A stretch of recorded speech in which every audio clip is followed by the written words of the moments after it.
तो आज की इस वीडियो में हम देखने वाले हैं हमारा रिकर्जन का क्वेश्चन। और यहाँ पर सिर्फ मैंने एक क्वेश्चन लिए हैं। रिकर्जन में मैंने आप लोगों को दो क्वेश्चंस ऑलरेडी यहाँ पर करा दिए थे, और जो ये दोनों क्वेश्चंस थे वो स्टैटिक के मेथड से थे, ठीक है। और ये जो है वो मेरा प्योर मतलब विदाउट स्टैटिक के मेथड से है, ठीक है। तो यहाँ पर लिख देते हैं आंसर विदाउट स्टैटिक।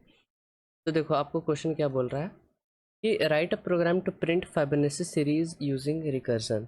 अब देखो, अब ये जो क्वेश्चन आता है, अगर आप इसको एक बार अभी समझ लो तो ठीक है, आप बना लोगे, मतलब समझने के तुरंत बाद वो आपसे बन जाएगा। लेकिन जब आपको यही क्वेश्चन मैं 3-4 दिन बाद दूँ तो फिर वो आपसे नहीं बनेगा। इसका रीज़न हम बताते हैं। देखो, फिबोनाची जब भी हम रिकर्जन करते हैं, जब भी मेरा रिकर्जन का एक फंक्शन बनता है, ठीक है, तो हम क्या एक्सपेक्ट करते हैं, इससे मेरा एक डायरेक्ट आंसर मेरे को मिले, ठीक है। हम इससे एक्सपेक्ट करते हैं इससे मेरे को एक डायरेक्ट आंसर निकाल के दे। जैसे कि फॉर एग्जांपल यहाँ पर अगर मैं लिखूँ कि फैक्टोरियल ऑफ n निकालना है या फैक्टोरियल ऑफ 5 निकालना है, तो मेरे को आंसर के तौर पे मैं यहाँ पर एक्सपेक्ट करूँगा कि मेरे को 120 मिले, ठीक है। ये मेरा एक्सपेक्टेशन होगा, मतलब बस एक आंसर हम यहाँ से मांगते हैं। तो अब देखो, फिबोनाची तो एक सीरीज़ है। अब सीरीज़ में बहुत सारा नंबर आ सकता है, जैसे कि मेरा फिबोनाची सीरीज़ 0 1 से स्टार्ट होता है, उसके बाद 1 2 3 5 8। फिबोनाची सीरीज़ जिन लोगों को नहीं पता है, तो फिबोनाची सीरीज़ क्या होता है कि हर एक टर्म अपने पिछले दो टर्म का सम रहता है। उसमें से 0 और 1 तो आपका हमेशा कांस्टेंट रहेगा, इन दोनों को नहीं लेना है, ठीक है। अब आप यहाँ से शुरू करो, ये वाला पार्ट, ये वाला अपने प्रीवियस दो नंबर्स का सम करके ये वाला नंबर आता है, ठीक है। उसी प्रकार अगर इसको ले लो तो ये अपने प्रीवियस टू नंबर्स को ऐड करके मिलता है। इसी तरह अगर इसको ले लो तो अपने प्रीवियस टू नंबर्स को ऐड करके मिलता है। अगर इसको लो तो अपने प्रीवियस टू नंबर्स को ऐड करके मिलता है, ठीक है। तो यहाँ पर आपको बोला है print Fibonacci series using recursion. अब आपको ऐसा नहीं कि इन्फिनाइट तक प्रिंट कराना है, up till up to n terms. अब n आपको यूज़र से इनपुट लेना होगा, ठीक है। n आपको यूज़र से इनपुट लेना पड़ेगा, तो आपको n टर्म्स तक कराना। अगर क्वेश्चन में देखो यार, ये छोटा मोटी चीज़ अगर आपको नहीं दिया हो रहा है तो आप खुद से एक्सपेक्ट कर लो कि यार इन्फिनाइट लूप तो चलने से रहा, ठीक है, क्योंकि फिबोनाची सीरीज तो इन्फिनाइट तक जा सकता है। तो आपको n टर्म्स तक ले लेना है खुद से।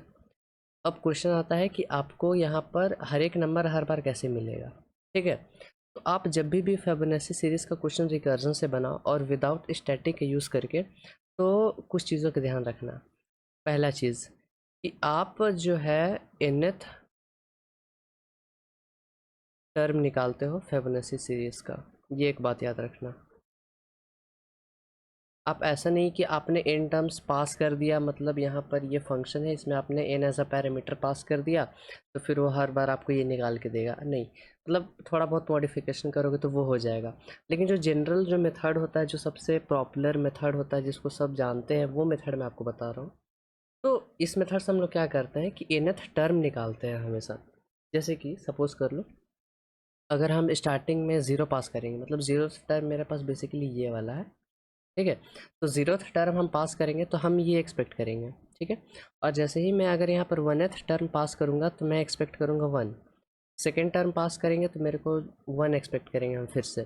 थर्ड टर्म पास करेंगे तो हम 2 एक्सपेक्ट करेंगे। फोर्थ टर्म पास करेंगे तो 5, ऐसा, ठीक है। तो मतलब हम एक टर्म एक्सपेक्ट करते हैं अपने ये वाले फंक्शन से, ठीक है। चलो, दूसरा चीज़ आपको ये ध्यान रखना है कि मान लो nth टर्म क्या है वो आप कैसे पता करोगे। nth टर्म क्या है वो आप कैसे पता करोगे।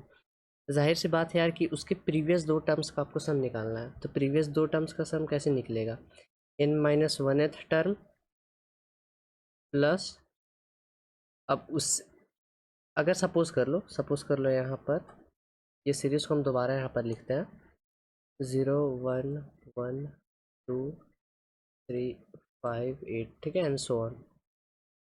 तो अगर मान लो ये मेरा nth टर्म है, ये जो 8 है वो आपका nth टर्म है, तो जाहिर सी बात है कि ये जो 5 है वो आपका n-1 है, और ये जो 3 है वो आपका n-2 है, ठीक है। तो ये जो कंडीशन है वो सबके लिए होगा। अगर आप इसको n मानोगे तो 3 आपका n-1 बन जाएगा, 2 आपका n-2 बन जाएगा। मतलब हम पिछला दो टर्म देख रहे हैं, ठीक है।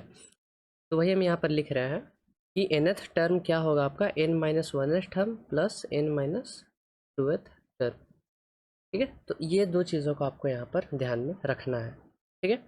अब यहाँ पर प्रोग्राम में आते हैं। सबसे पहले हम लोग यहाँ पर क्या करेंगे, एक इंट लेंगे और उसके बाद यहाँ पर मैसेज डिस्प्ले कराएंगे कि enter the number of terms you want to print.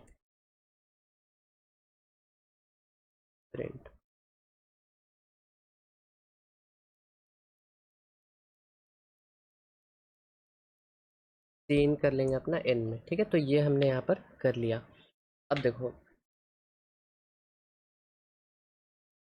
यहाँ पर हम एक फंक्शन बनाएंगे और ये मेरा क्या रिटर्न करेगा कि इंटीजर वैल्यू, ठीक है। और इसको हम लोग नाम देंगे फिबोनाची का FIB, ठीक है। और यहाँ पर अपना हम x मांगेंगे। x मतलब मेरा कौन सा टर्म का तुमको वैल्यू चाहिए वो हम मांगेंगे, ठीक है। कौन सा टर्म का तुमको वैल्यू चाहिए। और यहाँ पर क्या करते हैं कि एक और यहाँ पर int I is equal to 0 बना लेते हैं। मतलब ये मेरा 0th टर्म स्टार्टिंग के लिए होगा और n बताएगा कि कितने टर्म मेरे को जाना है, कितने टर्म तक मेरे को जाना है, ठीक है। उसके बाद यहाँ पर हम लिखेंगे if x is equals to 0 और कहा गया और ये कोड हम आपको समझाएंगे अभी डिटेल में पूरा, लेकिन फ़िलहाल के लिए अभी यहाँ पर कोड देखो। रिटर्न x कर देंगे, सॉरी रिटर्न x, हाँ ठीक है। और else return Fibonacci of x minus 1 plus Fibonacci of x minus 2। क्योंकि जो मेरा थर्ड टर्म होता है वो क्या होता है, अपने फर्स्ट टर्म और उसके पहले वाले टर्म का सम होता है। और फिर हम क्या करेंगे, इस पूरे को जो है वो ब्रैकेट में यहाँ पर डाल देंगे, ठीक है ऐसा, ठीक है। ये हो गया मेरे पास। अब यहाँ पर देखो हम करेंगे अपना फॉर लूप लगा लेते हैं।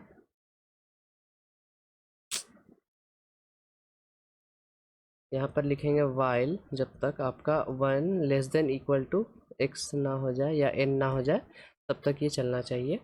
और हर बार हम क्या करेंगे, यहाँ पर सी आउट करेंगे अपना फिबोनाची ऑफ i और यहाँ पर एक कॉमा आएगा।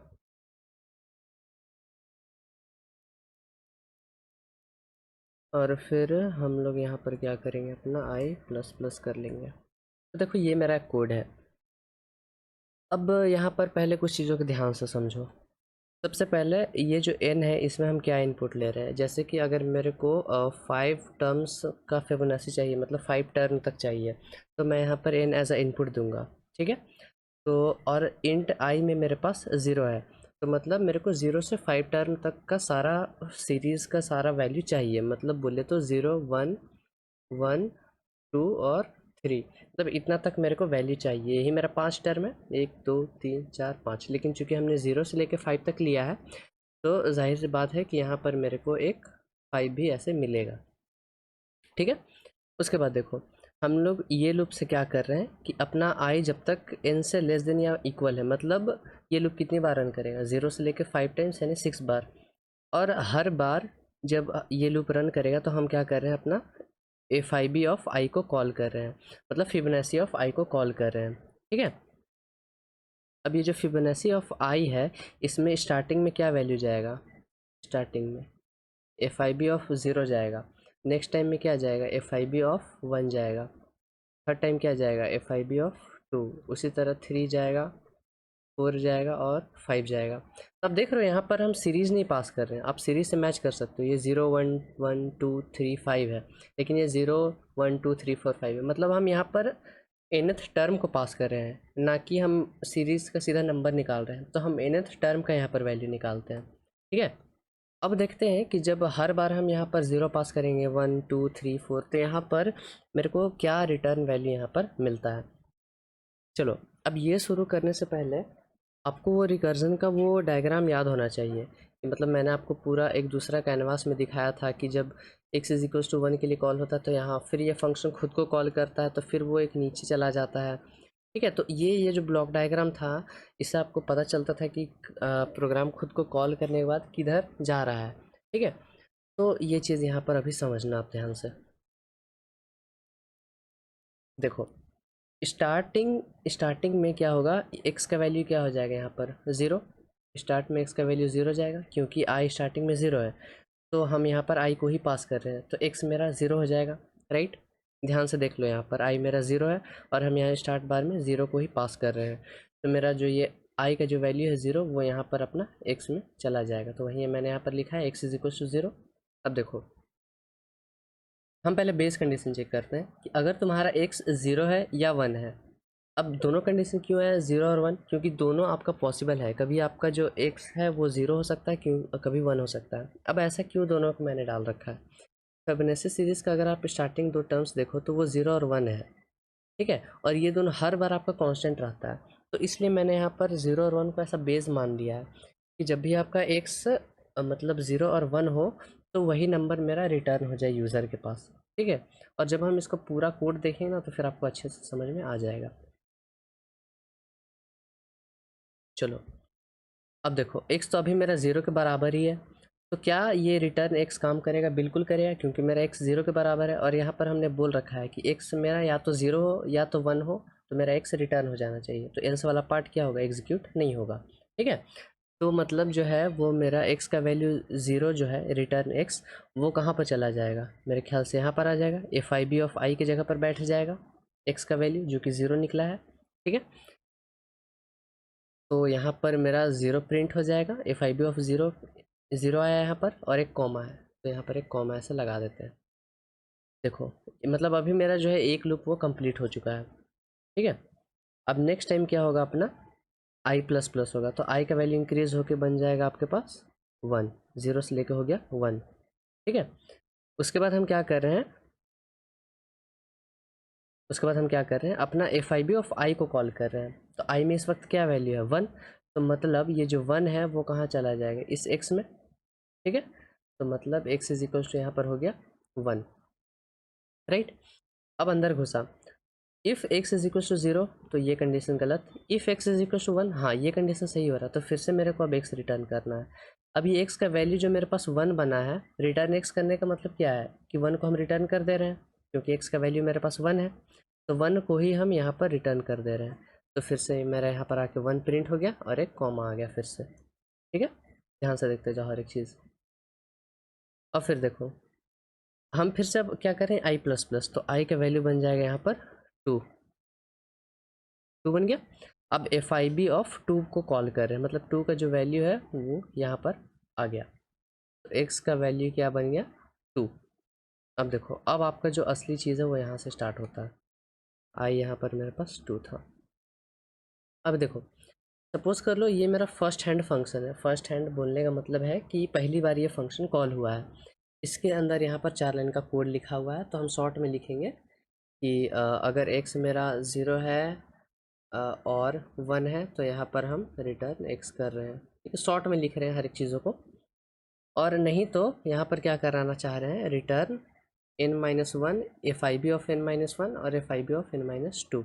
इसको एक बार अच्छे से लिख लेते हैं, यहाँ पर प्रिंटिंग को हम कहीं और लिखते हैं, जगह का कमी है इसलिए प्रिंटिंग को चलो यहाँ पर लिख देते हैं 0 और 1।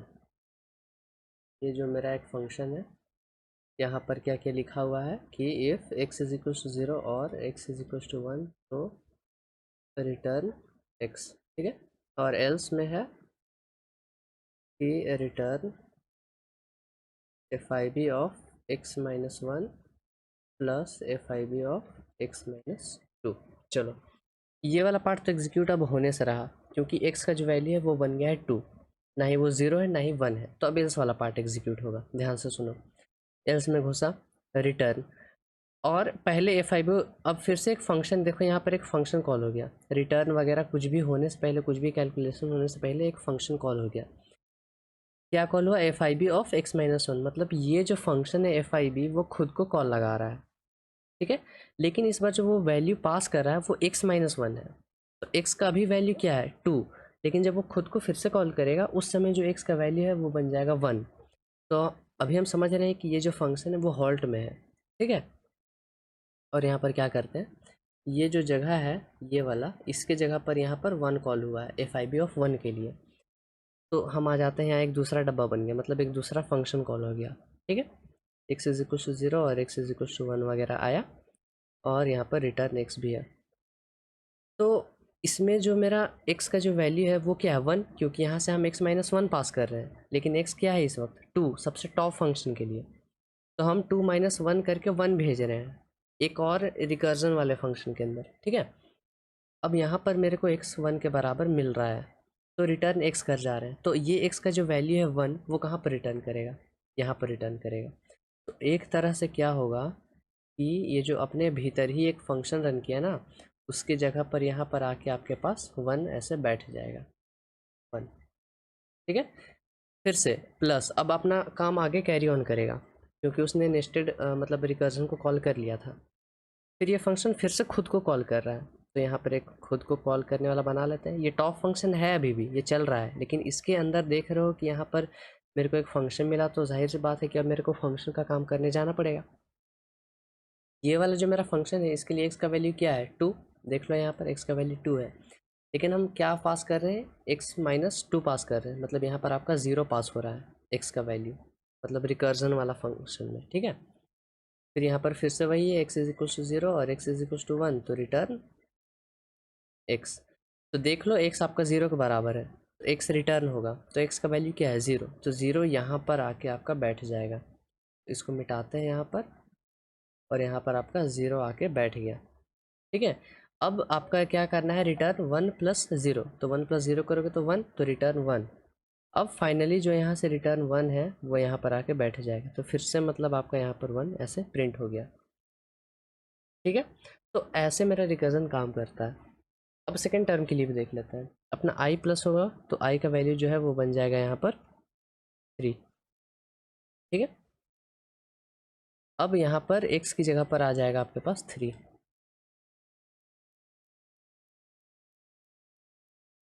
आ गया आपके पास 3। इन सारों को यहाँ से हटाते हैं। अब x इज इक्वल टू 3 के लिए हम फिर से वही सारा चीज़ करेंगे, तो अब हम शॉर्ट में बस लिख रहे हैं। यहाँ पर रिटर्न वाला पार्ट लिख लेना, x इज इक्वल टू 0 या 1 होगा तो रिटर्न x कर जाना है, मेरे को मेन इससे मतलब है x minus 1 plus x minus 2 के लिए। ये शॉर्ट में मैं ये जो पूरा लिखा हुआ है ना, इसका मैं शॉर्ट में यहाँ पर लिख रहा हूँ, क्योंकि अगर मैं उतना लिखूँगा तो मेरा समझ आएगा। चलो x इज इक्वल टू 3, तो x ये वाला पार्ट एग्जीक्यूट नहीं करेगा, क्योंकि ना ही वो 0 है ना ही 1 है, ठीक है। चलो अब एल्स में आओ। अब ये फंक्शन खुद को कॉल कर रहा है, लेकिन ये किसके लिए है, ये आपका x इज इक्वल टू 3 के लिए। ये फंक्शन अब x माइनस 1 के लिए कॉल किया जा रहा है, तो यहाँ पर आ रहे हैं एक डब्बा और बनाते हैं। x माइनस 1 करोगे तो क्या होगा, ये 2 हो जाएगा, 3 से 2 बन गया, ठीक है। अभी भी क्या ये वाला पार्ट एग्जीक्यूट करेगा इस फंक्शन के अंदर, नहीं करेगा, क्योंकि x ना ही 0 है ना ही 1 है, ठीक है। तो फिर से यहाँ पर एक और x minus 1 plus x minus 2 होगा, ध्यान से सुनते जाओ, ठीक है। तो फिर से ये वाला फंक्शन आपका कॉल होगा, मतलब यहाँ पर एक और डब्बा बनेगा, और ये किसके लिए कॉल होगा, ये 1 के लिए कॉल होगा। तो देख रहे हो, मतलब फंक्शन ये जो मेरा सबसे पहला फंक्शन था वहाँ पर हमने x माइनस 1 से अंदर घुसे तो मेरे को 2 मिला, 2 में भी फिर मेरे को 0 या 1 नहीं मिला, तो फिर हम एक और स्टेप अंदर गए, और यहाँ पर मेरा x का वैल्यू जो है वो 1 बन गया, तो यहाँ से अब रिटर्न 1 कर जाना है। रिटर्न 1 करना है, मतलब कि ये वाले स्थान पर मेरा 1 आ जाएगा ऐसे, ठीक है। अब x माइनस 2 के लिए कॉल होगा, क्योंकि मेरा एग्जीक्यूशन यहाँ पर रुका था ना कि यहाँ पर, अब ये कंप्लीट करेगा तभी वो ऊपर जा सकता है। x माइनस 2 के लिए कॉल होगा, तो x माइनस 2 करोगे तो क्या हो जाएगा 0, तो जाहिर सी बात है कि यहाँ पर रिटर्न 0 होने वाला है, तो यहाँ पर आएगा आपके पास 0, तो ये आ गया आपका 0। अब 1 प्लस 0 करोगे तो आ गया आपके पास 1, तो यहाँ से आपका ये जगह पर आपका आके 1 बैठ जाएगा, तो यहाँ पर हम लिख देते हैं ऐसा 1, ठीक है। तो मतलब बहुत अंदर तक जाता है आपका फंक्शन, ठीक है। अब x माइनस 2 के लिए कॉल होगा, तो यहाँ पर एक और ऐसा ही फंक्शन कॉल होगा। x माइनस 2 करोगे तो क्या होगा, 3 माइनस 2 करोगे तो 1 हो जाएगा। x का वैल्यू अब 1 हो गया, तो रिटर्न 1 करना है, तो मतलब यहाँ पर आपके पास 1 आके बैठ जाएगा। अब 1 प्लस 1 क्या होता है 2, तो रिटर्न 2 कर जाएगा। रिटर्न 2 कहाँ पर करेगा, यहाँ पर करेगा, तो यहाँ पर आपका आ गया 2। उसी तरह आप करते जाओगे तो आपको हर एक टर्म मिलते जाएगा। मतलब आपको करना ये है बेसिकली कि आपको जो टर्म है वो आपको छोटा छोटा डिवाइड करते जाना है। अब आपको फिफ्थ टर्म बोला, तो फिफ्थ से आप कहाँ जाओगे, पहले फोर्थ टर्म में और थर्ड टर्म में, ठीक है। अब ये फोर्थ टर्म का भी हम क्या कर रहे हैं कि थर्ड टर्म जा रहे हैं और सेकंड टर्म जा रहे हैं, मतलब पिछला दो दो टर्म हम जा रहे हैं। 3 का बात होता है तो यहाँ पर आपका 2 और यहाँ पर 1 जाता है। अगर 2 का बात होता है तो 1 और 0 आता है। फिर 2 का बात हुआ तो यहाँ पर 1 और यहाँ पर 0। उसी तरह 3 का अगर हम जाएंगे तो 2th टर्म और 1th टर्म से बनता है। 2 आपका 1th टर्म और 0th टर्म से बनता है। ठीक है, तो ये वाला जो आपका 1th टर्म है और 0th टर्म है, ये तो हर बार कांस्टेंट रह रहा था, इसलिए हमने यहाँ पर 0 और 1 हर बार रखा है। ठीक है, इसीलिए ये जो 5 है, ये डायरेक्ट ऐसा नहीं कि आप 5 टर्म निकाल दो, आप उसका n-1 निकालो, n-2 निकालो। फिर ये जो n-1 निकलेगा, चेक करो ये 1 है या 0 है। अगर दोनों में से कोई नहीं है तो फिर इसका भी आप n-1 और n-2 निकालो। ऐसा करते जाओ जब तक आपको 0 और 1 ना मिले। 0 1 मिले तो फिर यहाँ से ऐड करते जाओ ऊपर, तो उस तरह से आपको अपना जो है आंसर वो मिल जाएगा। ठीक है, तो इस तरह से जो है वो मेरा करना है। जैसे कि अभी 5th टर्म देख ही लेते हैं यहाँ पर क्या होता है। 1 + 0 करोगे तो 1 आएगा, मतलब एक तरह से यहाँ पर आपका आ गया 1।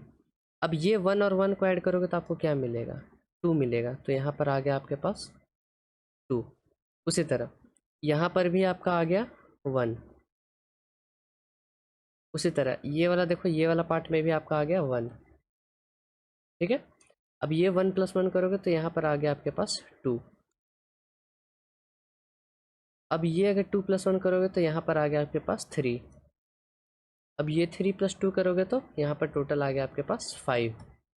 मतलब 5th टर्म मेरे को 5 मिलता है। चेक कर लेते हैं, 0 1 1 सॉरी 2 3 और 5। तो चेक कर लो, ये 0th टर्म है, 1th 2th 3rd 4th 5th, तो 5th टर्म में आपको 5 मिल रहा है। ठीक है, तो इस तरह से जो है वो मेरा ये रिकर्जन काम करता है। लेकिन अगर किसी को ये मेथड बहुत ज़्यादा टफ लगता है, ठीक है, तो पहला तो आसान रास्ता यार रट लो। ठीक है, लेकिन रटने से पता आपको बार बार आप भूल जाओगे कि क्या करना है क्या नहीं करना है। ठीक है, तो रटने से अच्छा है कि आप इसको एक बार स्टैटिक के मेथड से बनाओ। ठीक है, स्टैटिक से ये बहुत ज़्यादा आसान हो जाएगा। ठीक है, स्टैटिक से बनाओ, और अगर आपको डाउट ये चेक करवाना होगा आंसर, तो डिस्कॉर्ड में फील फ्री टू पोस्ट अपना आंसर। ठीक है, स्क्रीनशॉट वगैरह लेके, या तो फिर आप कमेंट में भी लिख सकते हो अगर आपको उतना लिखने का टेंशन लेना है तो। ठीक है, और हम यहाँ पर क्या करते हैं, अब अपना इसको रन कर देते हैं। अब यहाँ पर मेरे को बोलेगा enter the number of terms you want to print. Suppose कर लो हम 10 डालते हैं, तो देखो ये मेरा रिकर्जन का पूरा टर्म यहाँ पर आ गया। 0 1 2 3 5 8 13 21 34 55 10th टर्म तक आ गया। ध्यान रखना है कि स्टार्टिंग टर्म आपका 0th टर्म है। ठीक है, चलो, तो आई होप आपको ये अच्छे से समझ में आया होगा। अगर नहीं भी आया तो टेंशन लेने की कोई बात नहीं है, आपके पास स्टैटिक अभी भी बाकी है। अगर आपको नहीं समझ में आया तो स्टैटिक के मेथड से चले जाओ, उसमें कोई भी दिक्कत नहीं है। ठीक है, आपको जिससे आसान लगता है उससे प्रोग्राम बनाया करो। तो फिलहाल इस वीडियो को रखते हैं यहीं पर, हम मिलेंगे आपसे नेक्स्ट वीडियो में। Till then keep coding and bye bye.